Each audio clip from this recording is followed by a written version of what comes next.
এই জন্যই তো রাত্রে আপনি মহিলা তো বোন আপনাকে বলেছে বেরোতে।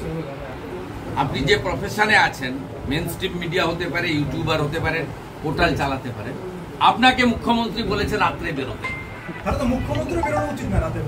না না, সেটা উনাকে জিজ্ঞেস করুন। আপনারা তো আমাদেরকে প্রশ্ন উত্তর করেন, উনাকে প্রশ্ন করতে পারেন না। উনি তো 50 মিটার দূরে থাকেন, একটা বক্স নিয়ে, একটা চঙা নিয়ে আপনাদের দূরে রাখেন, পুলিশ ঘিরে রাখে, বেড়া থাকে, স্টিলের ফ্রেম দেওয়া থাকে, আপনারা প্রশ্ন করতে পারেন না।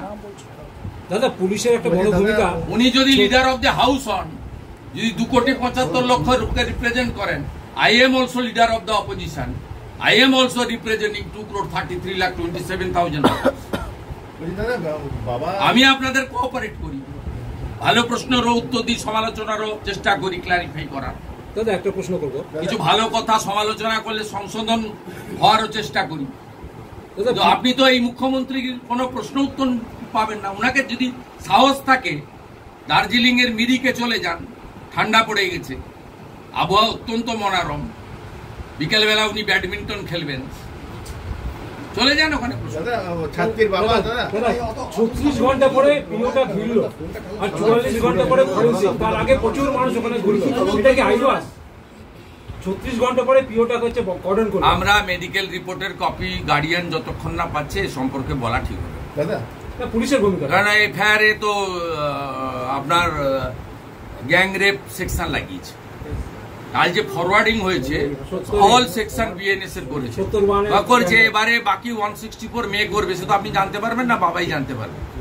আর মেডিকেল রিপোর্টের কপি ফাদার পাবে, ফাদারের সঙ্গে আমাদের সম্পর্ক আছে। আমরা আপনাদের সামনে ওই রিপোর্ট না দিলেও বলে দিতে পারবো যে উনাকে স্যাটিসফাইড করার দায়িত্ব ইনভেস্টিগেটিং অফিসার, উনার দায়িত্ব। আর যারা মেডিকেল করেছে ডক্টর দেবে, স্যাটিসফাইড করার দায়িত্বটা তো আমাদের নয়, আমরা নজরদারি করি। তদন্ত করছে, সেখানে যে পিওটাকে ঘেরেনি।